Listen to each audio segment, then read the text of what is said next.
Hey guys, welcome back. Orbomb here, bringing you another team building episode for the competitive Pokemon League. Now, a couple of updates I want to make for people that actually watch this league. I know that most of my fans like the league, and or most of my fans. I don't want to call you guys fans. Most of my subscribers watch the league and kind of care about it a little bit. So, quick update. The morph, not the morph next one, we're talking about Zeron Z, my friend.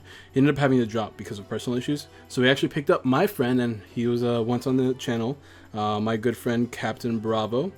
So he'll be taking up his place, taking up his same Pokemon. He's going to be the coach of the Seattle Steelix. But enough of that. This week, we are battling another good friend of mine, the most sarcastic, sassy guy I know, and probably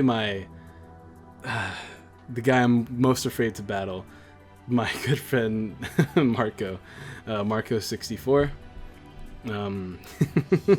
He has one hell of a draft that almost completely counters mine. Let me go ahead and here's my team, by the way. Landorus, Scizor, Gengar, Lucario, Togekiss, Zapdos, Tornadus Eye, Mega Glalie, Meloetta, Mantine, Cacturne, and Lilligant. His draft, by the way, you guys can find this. I'll link this in most of my videos. His draft is Latios, Gliscor, Manaphy, Mega Sceptile, Rotom Heat, Mienshao, Electros, Emboar, Bronzong, I don't know what this thing is doing, Quagsire, Ludicolo, and Scyther. Now, that's scary. Big threats that I'm expecting to see is Latios. I'm expecting a Scarf Latios because Latios can hit really hard. I'm expecting either Scarf Latios or maybe just standard Latios, but most likely Scarf because he's going to need to outspeed my Scarf Landorus, my possible Scarf Landorus, and my Gengar. And he can also hit really hard on the special side of Latios, so I figured he's probably going to bring a Scarf to Modest Latios, maybe even Timid to match my possible Gengar Scarf. If he does do that, I'm expecting Gliscor to come with Defog, just because I know for a fact he's bringing Rotom Heat, because most variants of Rotom Heats are really, really good against my team. Defensive Rotom Heat is probably the best. He can Will-O-Wisp all my attackers and just Volt Switch constantly, and it's great against Togekiss too. Pain Split's really good. So I'm expecting those three. Manaphy is just great against my team because he can give it Ice Beam, HP Fire, and Scald on top of Tail Glow, or he can run the Rain Dance Calm Mind set, to avoid any any paralysis from Togekiss. Mega Sceptile, he might come. I'm not really expecting Mega Sceptile. It doesn't really do much against my team, of course, of being able to absorb electric attacks from a Thunder Wave from Togekiss and Zapdos is good. But I'm not really expecting Mega Sceptile to show up. Mienshao, Electros is really good at walling my team and hitting it hard. Mienshao might come. Scarf Mienshao is always a threat, or just really any Mienshao is always a threat. I don't expect Emboar. He might bring Bronzong for rocks. If I see Bronzong, I'm expecting rocks. If I don't see Bronzong with leftovers, I'm expecting it to be the berry that reduces ghost damage from my Gengar.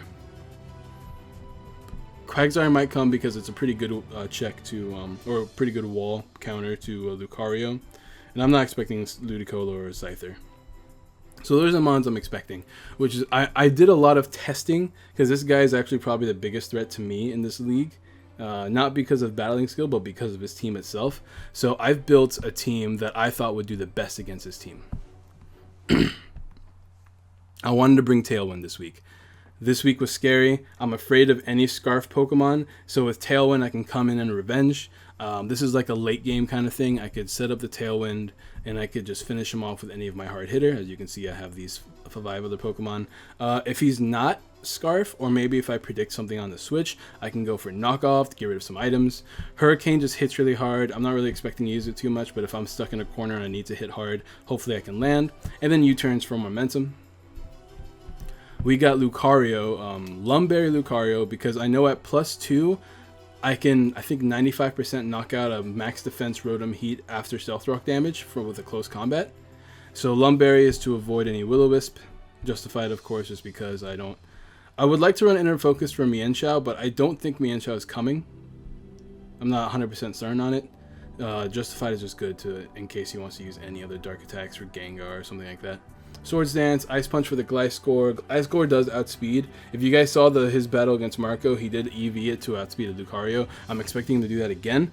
The good thing about that is that it really if he's running that much speed, he's probably losing a lot of bulk in the process, which is great for the rest of my Pokemon. So it wouldn't be fortunate, but it would be convenient if I knew if he does outspeed me. So it'd be nice to know. Then E-Speed, because late game cleanup, in case this doesn't work out. This is interesting. As you can see, I'm bringing a choice banded Landorus.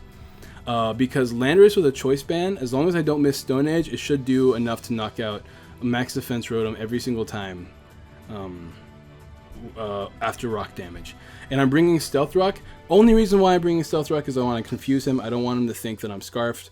I want him to think that I'm a support or defensive Landorus. That's why I'm running some HP investment. Enough speed to outspeed a max speed Ludicolo.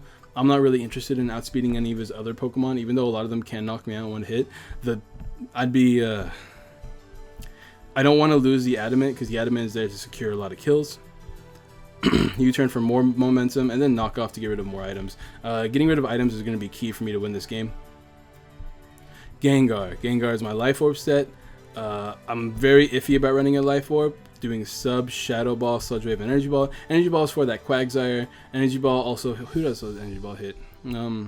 It's specifically for the Quagsire. It also does, I think, above 50% to standard tail glowing Manaphy. He might bring Spadef investments, but if he does, I can hit it with a close combat and do a lot of damage too.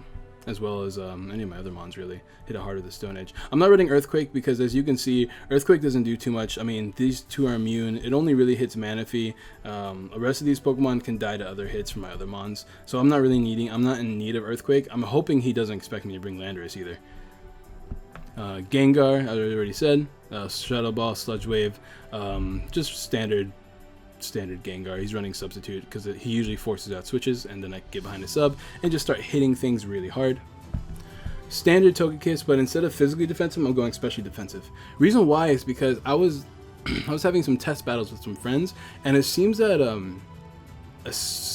he would prefer to run Psychic over Psy-Shock just because of Togekiss. With Psychic, he can do a lot of damage, almost every time 2-hit KO me after rocks with Psychic. And the Psy-Shock does about the same amount because of the because of the lack of power.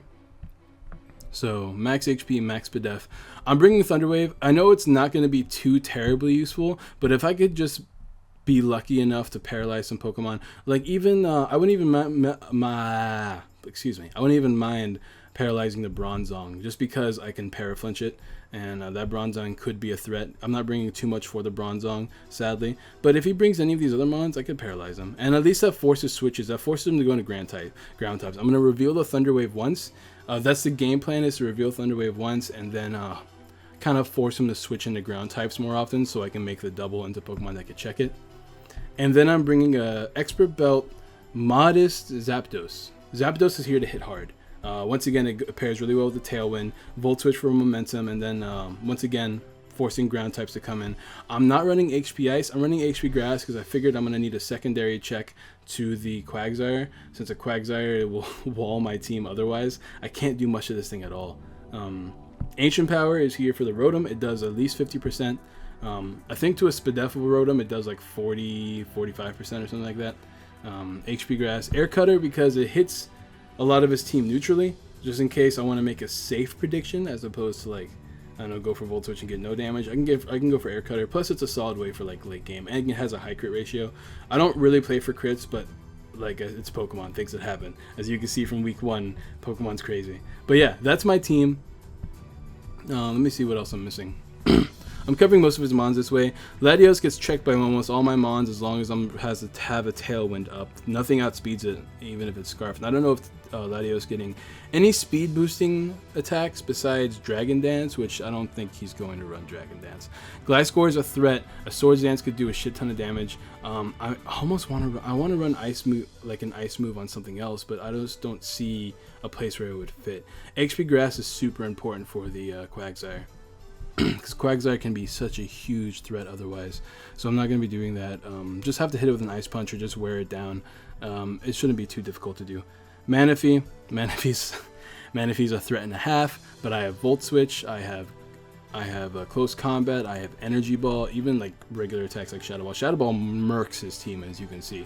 Anytime I have Gengar out, something's pretty much going to die. Rotom Heat. Rotom Heat's the biggest threat to my team. It walls so much, it can do so much, it can get a lot of chip damage off. That can make a Scarf Latios clean my team. Mienshao is a problem because of Fake Out, but I have a lot of ways to deal with Mienshao. I'm not too worried about Mienshao. At the very least, I can check most of his team. The problem is countering it. Emboar, I don't think he's bringing Emboar, but I have most of my mons take care of Emboar. Ludicolo and Scyther, once again, Rocks is a problem for Scyther, and I have to bring up Rocks this game.